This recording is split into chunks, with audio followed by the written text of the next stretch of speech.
you're about to hear is true. Only the names have been changed to protect the innocent. Fatima Cigarettes, best of all long cigarettes, brings you Dragnet.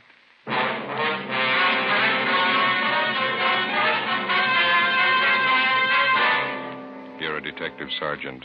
You're assigned a homicide detail. A man and his wife are found dead in a rooming house. A dead parrot lies on the floor beside them. The killer set fire to the room to cover his tracks. Your job, get him. You'll be amazed when you compare Fatima with other long cigarettes. You'll find they now cost the same. But in Fatima, the difference is quality. You see, Fatima is the quality king-size cigarette because it contains the finest Turkish and domestic tobaccos superbly blended. And Fatima is extra mild with a much different, much better flavor and aroma than any other long cigarette. Because of its quality, its extra mildness, its better flavor and aroma, Fatima has more than doubled its smokers coast to coast. So try comparing Fatima yourself. Fatimas now cost the same as other long cigarettes, but your first puff will tell you... Ah, that's different. Yes, in Fatima, the difference is quality. Ask your dealer for Fatima, the quality king-size cigarette. Best of all long cigarettes. Start enjoying Fatima tomorrow.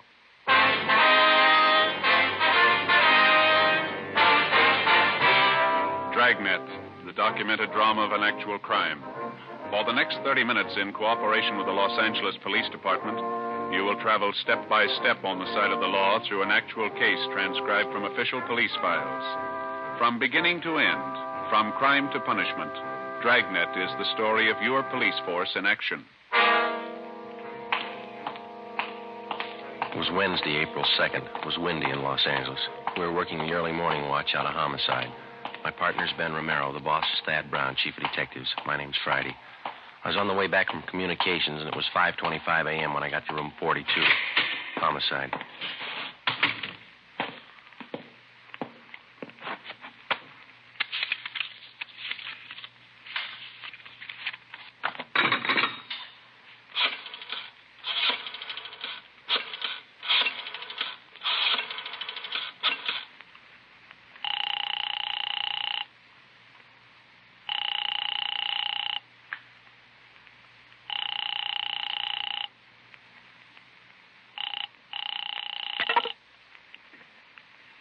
Hello?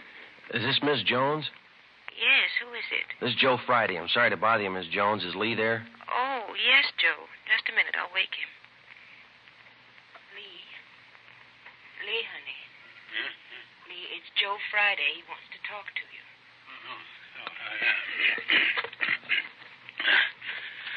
Yeah, Joe. What is it? I'm sorry to wake you. Can you come down right away? What's the trouble? Got a call from fire headquarters a couple of minutes ago. Yeah? They had a fire in a rooming house over on 7th Street. They found 2 dead bodies in one of the rooms. Yeah? They suffocated? Well, the battalion chief doesn't think so. They found both bodies on the bed. There was evidence of arson in the room. What kind of proof they got? The victims. That's why we called you. What you got? Fire department thinks they were dead before the fire started.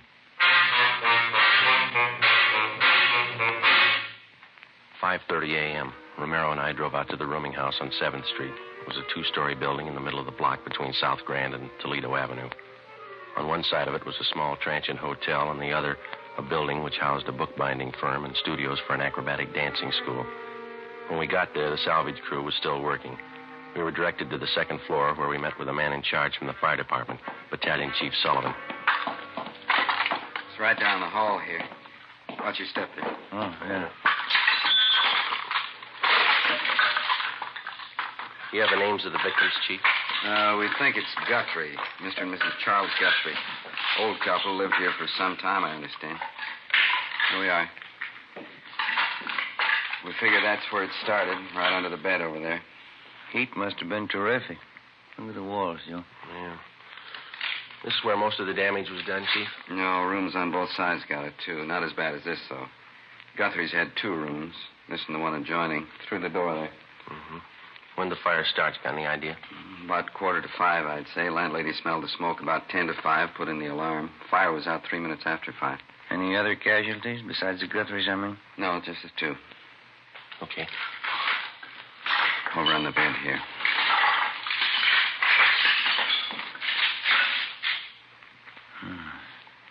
Yeah. One of the worst I've seen. Yeah, it's pretty bad. And Ben, you can see from the position of the two bodies, doesn't look to me like they suffocated. Mm-mm. No evidence that they tried to get out of the room. Both relaxed. Looks like somebody did them in, then tried to cover with arson, huh? Oh, Chief. Yeah? On the floor there. Oh, yeah, a parrot. Somebody wrung its neck, looks like to me, and then threw it there on the floor. There's the empty cage there in the corner. Door's open. Chief, Yeah, Wyatt? Schubert's still talking to the landlady? He hasn't come back. Clyde'd like you to meet Friday and Rebello. No.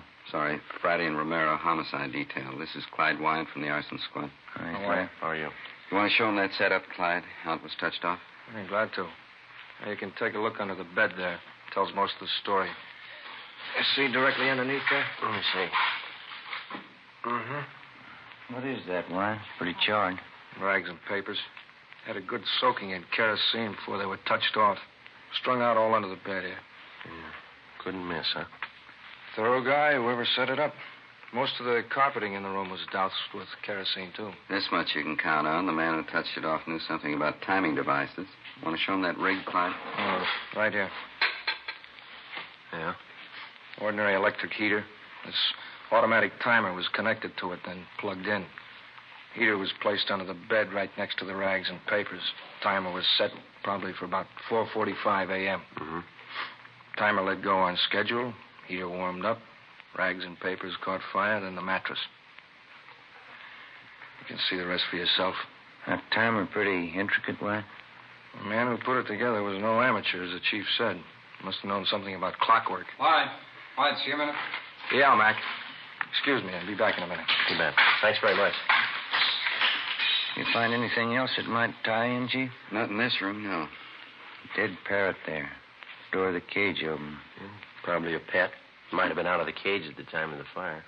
Is it possible that the parrot could have suffocated, Chief? Not from what I can see, no. As I say, it looks to me like somebody wrung the bird's neck. A few green feathers on the floor there. Mm-hmm. That's the adjoining room in there. Okay.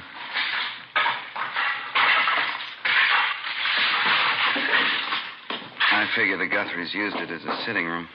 Yeah. You can see the fire didn't wipe out everything in here. Mm-hmm. Hey, Joe. Come here, man. Right. This carpet here with the door. Dark stains. Let me see. What do you think? Could be blood. Heavy stains. Sure enough of them. Yeah. Looks like more of them by that desk there. And some on the wall, too. Desk drawer's open here. Yeah, I see that. That's about it. You know as much as we do so far. Yeah. We know how the fire was touched off. We're satisfied it didn't kill those two people in there. The boys from Larson Squad talking to the other roomers in the building? Right now, you can check with them. Okay. Well, thank you very much, Chief. I certainly appreciate it. Not at all. The usual breaks, isn't it? How's that? This is Fire Prevention Week. 5:53 a.m. Lieutenant Lee Jones and the crew from the crime lab arrived. Davis, the photographer, Dean Bergman from Leighton Prints. Pictures were taken of both rooms, which made up Mr. and Mrs. Guthrie's living quarters. Photographs of the bodies were taken. Bergman processed for fingerprints. While Lee Jones continued his investigation, Ben and I went down the hall to the landlady's apartment, where we met with Ray Schubert, one of the men from the arson squad. These men are from Homicide Division. Sergeant Friday, Sergeant Romero, Mrs. Stedman, that right? Yes, Clara Stedman, how do you do? Yeah. I manage the house here. Would either of you care for a cup of tea? No, thank I you. wouldn't care for it. When did you last see Mr. and Mrs. Guthrie, ma'am? Well, now, let me see. Miss Guthrie, I saw her just before dinner last night, a little before 6. I went in to borrow an egg and a cup of flour. She was all right then. Was there anyone with her? No, she was alone. What about Mr. Guthrie? When did you last see him? About 7:30. I looked out my window and I saw him closing up the parking lot. Did the Guthries have any visitors at all yesterday? Do you remember that? Oh, just one I know of. Jack Marshman. He's working for Mr. Guthrie. About a year now. When did Marshman visit the Guthries, do you know? Around 4, yesterday afternoon. Yes, I was there, too. Mrs. Guthrie and Jack and I had a cup of tea together. Then Jack left to go back to work, and then I left. You didn't notice anyone else in or near the Guthrie's rooms after that, No. I had my dinner and listened to a radio play, and then I went off to bed. Well, I know you're upset, Mrs. Stedman, but can you think of anybody who might have wanted to do away with the Guthries? Anybody who had a reason to do them harm? Oh, as far as I know, Sergeant, they didn't have an enemy in the world. I guess I was wrong. It's a terrible, terrible thing. Yes, ma'am. Now, we'll leave our card here with you. All right. If you want to contact us, don't hesitate to call anytime. All right, thank you. Thank you, Miss Stedman. Goodbye, ma'am. Goodbye.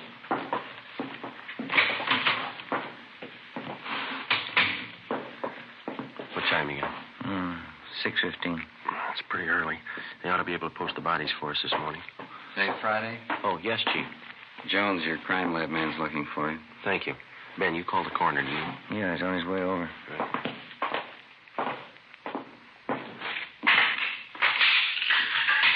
Lee? Hi. I'm looking for you. Got a few things. Yeah, what's that? This hammer. Found it over in the corner under some of the rubble. Yeah? These stains on the metal handle here, on the head. Mm-hmm. Gave it the benzodine test. It's blood. You figure it's a murder weapon? I'll know more when I get the coroner's report. Bergman lifted a lot of nice prints. A lot of them all over everything. Yeah. On the handle of this hammer, on that timing contraption over there, the one that touched off the fire, even left some in the next room on that metal box in the drawer of the desk. How do they look? Got good prints from each room. They match. Go in the next room. Something else. All right.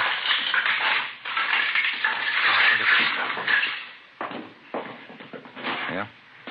Those stains on the carpet by the door, the stains on the carpet by the desk, those on the wall, blood stains, all of them. Mm-hmm. And you can see here, sailor stains, all leading through the door into the murder room. You figure they were murdered in here, and then the killer took the bodies in the next room and put them on that bed. Huh? Then he set fire to cover up. That's my guess. How about the prints on the box in that desk, Lee? Might have been money in the box. Possible burglary? That's an angle. I'll take scrapings from these stains on a biological precipitant when I get back to the lab. I'll let you know how it comes out. Better start finishing up here. Right, Lee. Thanks very much. Well? Well, looks like we're in fair shape. A hammer, a couple of fingerprints. Righty. Romero? Yes, Hubert? That fellow that worked for Mr. Guthrie in the parking lot, Jack Marshman, just got here. Did you talk to him? Wyatt and I have him in one of the empty rooms down the hall. Thanks. Which way? Down here. Seems pretty well broken up. You talked to anyone besides you since you got here? No, I told him the Guthries were dead, that's all. He's taking it pretty hard. Mm-hmm. Which one? Right here.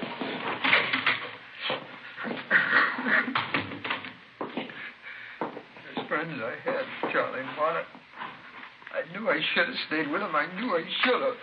These men are from homicide, Mr. Marshman. Huh? Sergeant Friday, Sergeant Romero. Hello, Mr. Marshman. How are you?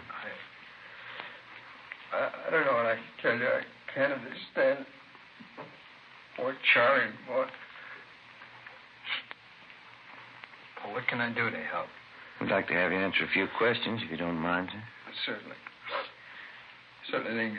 Anything to help out. Please, you got to find out whoever did it. You got to find out who killed them. We're going to try, Mr. Marshman. Now, would you tell us the last time you saw the Guthries alive? Sure. Maud. Mrs. Guthrie, about 4:15 yesterday afternoon. Me and Mrs. Stedman, she's the landlady, we had tea with her. Then I went back to help Mr. Guthrie at the parking lot. Mm-hmm. When's the last time you saw him? Oh, it's about 6:30. That's when I get off duty at the lot. I said goodbye to Charlie. Never dawned on me it was the last time I'd see him alive. I just can't understand. It's such a vicious thing. Charlie and Marta. It's really terrible. Yes, sir. You want to just sit down there, Mr. Mark? Thanks very much. Ray? Yeah? Are you sure you're the only one who talked to Marshman since he got here? That's right. I met him at the door downstairs. Well, the only thing you told him was that the Guthries were dead. That's all he got from us. Any chance he could have been in the room since the fire? Not a chance. Then how do you know somebody killed him?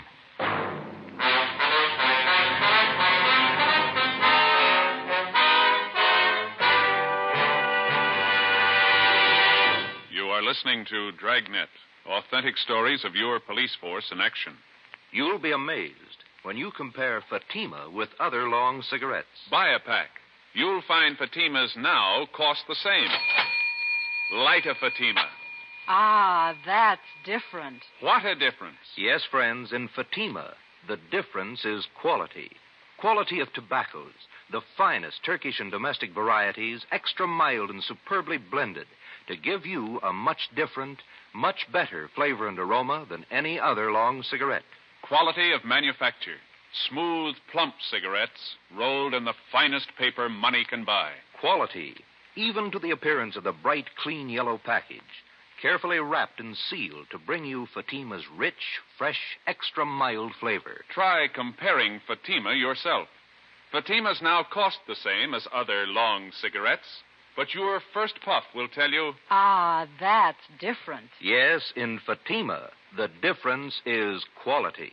Ask your dealer for Fatima, the quality king-size cigarette. Best of all long cigarettes. Start enjoying Fatima tomorrow.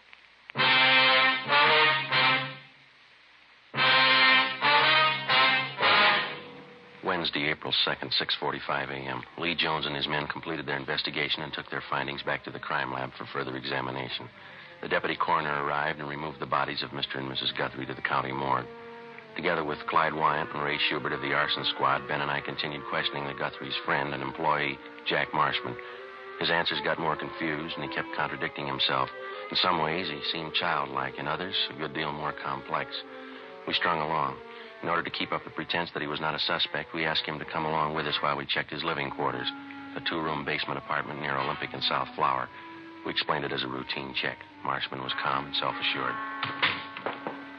Well, here it is, officers. You can see for yourself. Yeah, Nice, comfortable place. I like it. I've been here for about 3 years. Well, this room's where I do my living. Pull-down bed. It's a little gas plate over there. It's handy. Compact. I see. What do you use this next room for here, Jack? Oh, it's my shop. I like to put it around. You care to see it? Yeah, okay.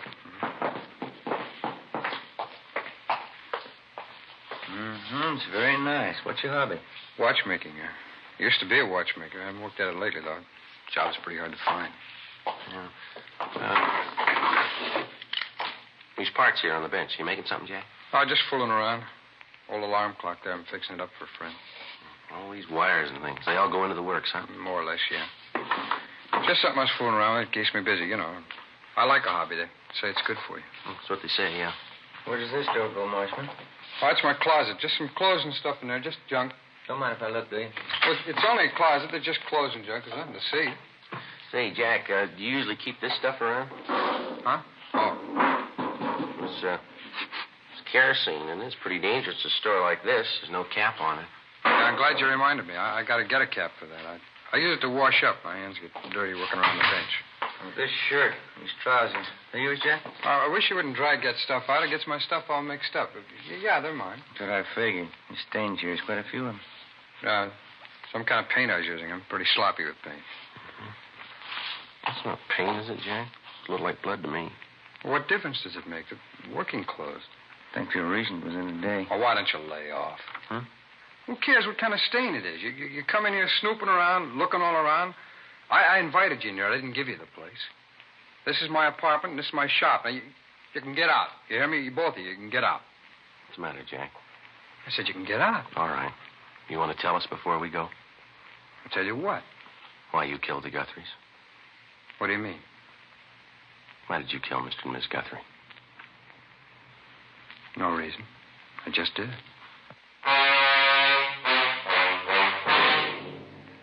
9 a.m. We put the stained clothing and the materials from the workbench in the car. Together with the suspect, we headed back for the office. On the way, Marshman was quiet. He asked for some breakfast. We stopped and bought him some ham and eggs. We tried to get him to talk. He refused. After breakfast, we dropped the stained clothing and the other things at the crime lab, and then we drove to the city hall. We parked the car in front of the Spring Street entrance and started up the stairs.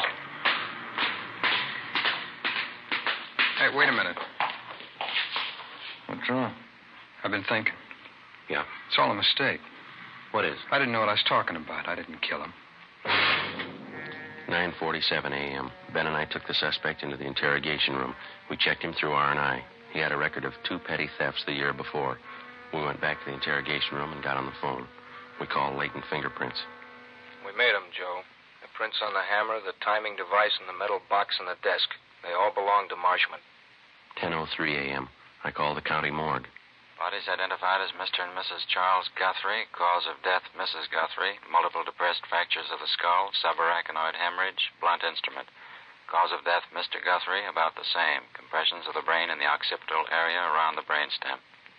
10:25 a.m. I put in a call to Lee Jones at the crime lab.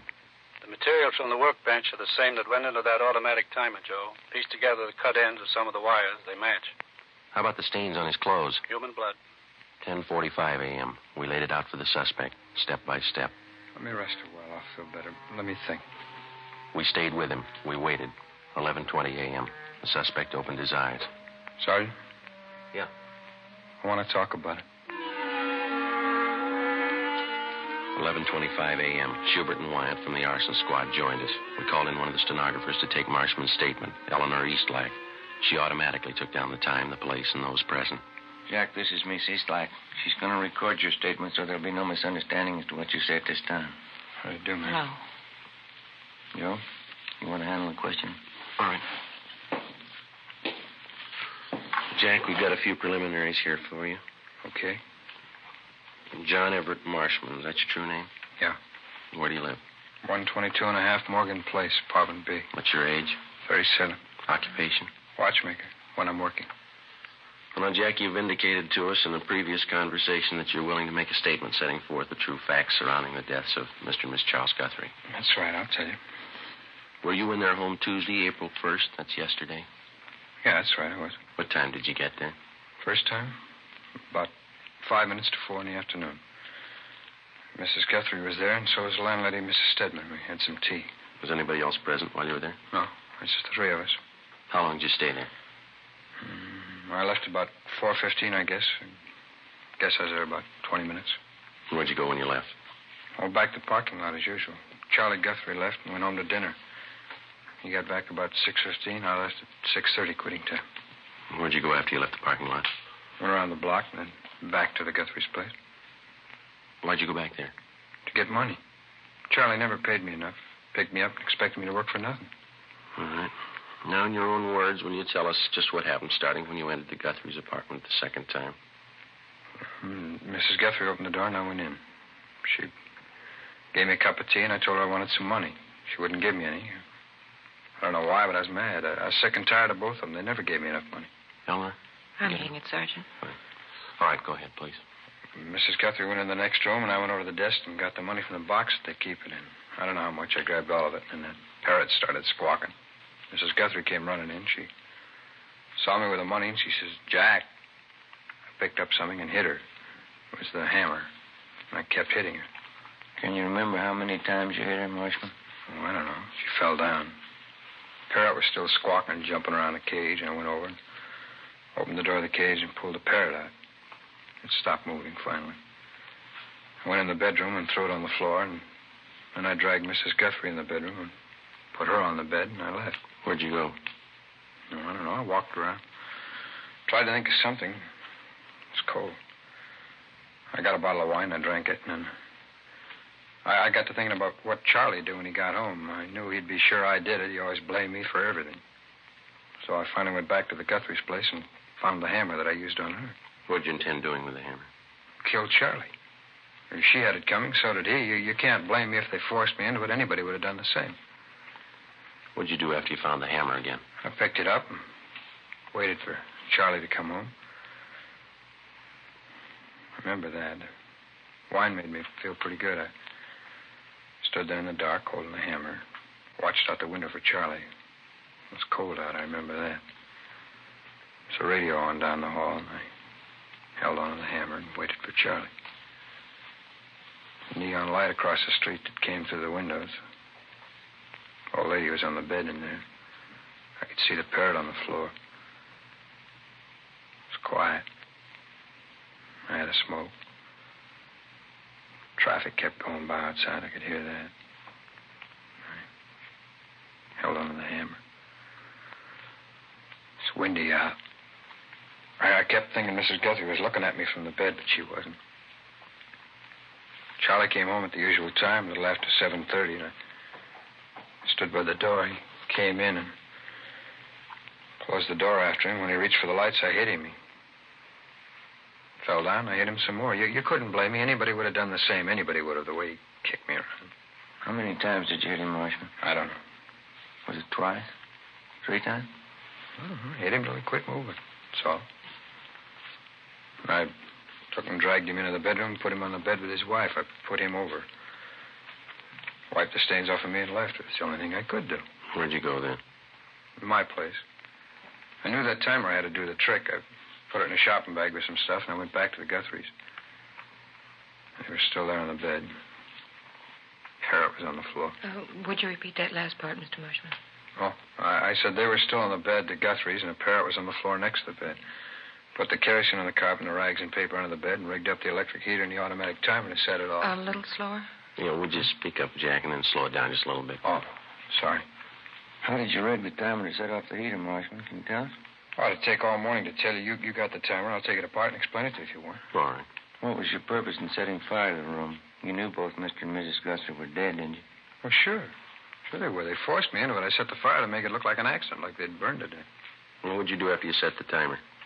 Oh, I left, went down the street, bought a couple of bottles of wine, talked to the guy a minute. I walked around a while. It was too cold, so I went home. When'd you get home? 2:30 maybe. I don't remember too well. Did you go right to bed? Yeah. Did you go to sleep? No. I laid there and read a movie magazine, drank the wine. Finally, I finished up the 2 bottles and dozed off. What time did you get up? A little before 6 this morning. Went down to the Guthries to nose around. That's how I met you guys. Well, you know all the rest because I've been with you ever since. All right, Jack. Anything else you'd like to add? No, I told you everything. All right. And this statement was given free and voluntarily, and there's been no promise of immunity or reward extended to you? Yeah, that's right. Was any force, violence, or duress used to induce you to make this statement? No. Okay. These questions and answers have been recorded by the secretary here. After they've been transcribed, will you be willing to sign it as a true statement? Sure, I'll sign it. All right, Eleanor. Can you get that out as soon as possible? All right, Sergeant. Thank you. You're welcome. Well, that's it, huh? All of it? That's it. Oh, that's good. That's good. I'm tired. It's been a long night, a long one. Get used to it. Huh? They're going to get longer. The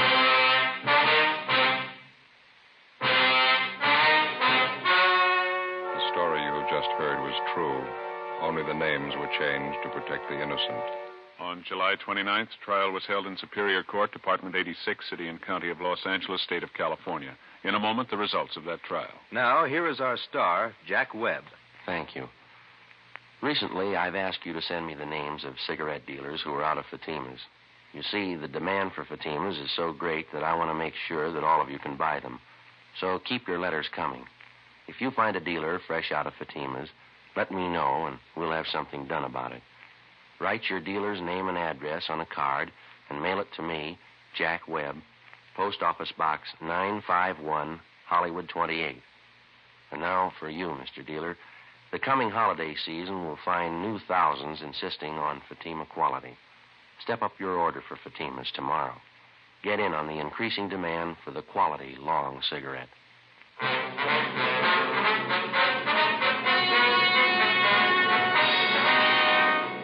John Everett Marshman was tried and convicted of murder in the first degree, 2 counts, and arson, 1 count. He is now serving a life term in the state penitentiary without possibility of parole. You have just heard Dragnet, a series of authentic cases from official files. Technical advice comes from the Office of Chief of Police W.H. Parker, Los Angeles Police Department. Fatima Cigarettes, the best of all long cigarettes, has brought you Dragnet, portions transcribed from Los Angeles. Coming up, We the People, then Screen Directors Playhouse on NBC.